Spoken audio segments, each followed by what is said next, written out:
ታቸው ይናገራል። ቅዱስ ጳውሎስም አንደኛ ቆሮንቶስ ምዕራፍ 10 ቁጥር 32 ላይ ለእግዚአብሔር ቤተክርስቲያን ማሰናከያ አትሁኑ አለ። ለማን? ለእግዚአብሔር። እኔ አንድ በምትፈቀራችሁ ለቤተክርስቲያን መፍትሄ ሰጪ ባትሆኑ ችግር አትሆኑባት። እሺ እኔ መፍትሄ ያልኩት ለምን ችግር ሆናል? ለአገልግሎት ለምን ችግር ሆናል? ለካህናት ለምን ችግር ሆናል? ለሰንበት ቤት ለምን ችግር ሆናል? ለወንጌል ለምን ችግር ሆናል? መፍትሄ አትስጡ፣ ግን ችግር አትሁኑ። ያንን እነዚህ የተናገረው። ሌላው አታላዮች ናቸው። እነዚህ ከወገን ጋር በመመሳሰል በመሄዳቸው ስጋዊ ፍቃዳቸው በማድረግ ሁለተኛ ጢሞቴዎስ ምዕራፍ 3 ቁጥር 13 ላይ ነገር ግን ክፉ ሰዎችንና አታላዮችን እያሳቱ በክፋት እያሳበቡ ይሄዳል። ምክንያቱም አንድ ሰው ለማታለል በጣም ቀላል ነው። መጽሐፍ ቅዱስን ጠቅሰው ይናገራሉ። ይሄንን ካለን በኋላ እንዴት እንጠነቀቅ? ይሄን ያው ችግሮቹ ነገርኳችሁ። እንዴት ነው የምትጠነቀቁት? ሁሉ ጊዜ ችግር ብቻ ሳይሆን መፍትሄ ያስፈልጋል። የመጀመሪያው በእምነት መጠንቀቅ። ወጣቶች ናቸው አብዛኞቻችሁ። ሃይማኖትን በልምድ አትሩ። በእምነት መጠንቀቅ ለመንፈሳዊ ሰማያዊ ሕይወት ይቅርና ለዓለማዊ ለምድራዊ ሰው ጽኑ የሆነ እውቀት ያስፈልገዋል። ይሄንን መጽሐፍ ማንም ለተሰለፈበት ዓላማውን አውቆ መጓዝ አለበት። ስለዚህ አንድ ክርስቲያን ሃይማኖታዊ ግዴታውን ማወቅ አለበት። እምነት በባህላዊ እይታ እንዳታዩት። እምነት ታላቅ ሚስጥር ስለሆነ ተስፋ ሕይወት ብርሃን አለ። ቅዱስ ጳውሎስ ዕብራውያን 11 ቁጥር 1 ላይ እምነት ማለት ተስፋ ስለምናደርገው ነገር የሚያስረግጥ የማናየው የምናየው በእምነት ምንም ሳይንሳዊ ፕሩቭ አያስፈልገውም። እምነት ማለት መቀበል፣ ያንን ማድረግ።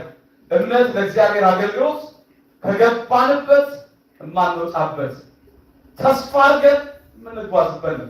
ስለዚህ ክፉዎችን ቅድም የነገርኳችሁ ለመቃወም በእምነት መጠንቀቅ ያስፈልጋል። ሁለተኛው በእውቀት ማደግ። አብዛኛዎቻችን መንፈሳዊ እውቀታችን ምን ያህል ጋር? ስንቶቻችሁ መጽሐፍ ቅዱስ ገልጣችሁ ማታ ማታ ታነባላችሁ? ስንቶቻችሁ የመጽሐፍ ቅዱስ ሕይወት አላችሁ? አንዳንዶች ትራስ አድርጋችሁ ትተኛላችሁ ይሏቸዋል። እኔ ስራ ላይ አልፋለሁ። ግን አንዱን ገጽ በሕይወት ዘመን ማን ያነባል? ሶስት አይነት የእውቀት ደረጃ ነው። ስነ መለኮቱ ኖሌጅ፣ አንደርስታንድ፣ ሲምፕል ኖሌጅ የሚለዋለን። ማዕከላውያን፣ ወጣውያንና ፍጹማን። ፍጹማን ማለት ስሉስ ቅዱስን ብታዩበት፣ ማዕከላውያን ደግሞ መጻሕፍትን መርምረው በመንፈሳዊ ሕይወት ጀማሪዎች አሉ ወደ ክርስትና የሚመጡ። ሰው ትልቁ እውቀት ከእግዚአብሔር ጋር መኖር ነው። እግዚአብሔርን ካላወቅን በሐሰተኛ ነቢያቶች መበላታል።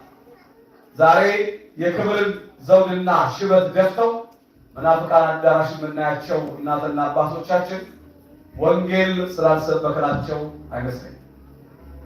እውቀት ከማጣት የተነሳ ወይ ልጆቻቸው ገፍተዋቸው ይሆናል እንጂ እቺ ቤተክርስቲያን ክርስቶስን ሳሰብክ ቀርታለች። አንዳንድ ደግሞ ጉንጭ አልባ የሆኑ ሰዎች አሉ እኛ ውስጥም። እኛ እኮ ገና ጌታን አልሰበክንም ይቀራል። ቅድም በቅዳሴ የምታዩት ስለ ኢየሱስ ክርስቶስ ነው። በሰዓታት የሚሰበከው ስለ ኢየሱስ ክርስቶስ ነው።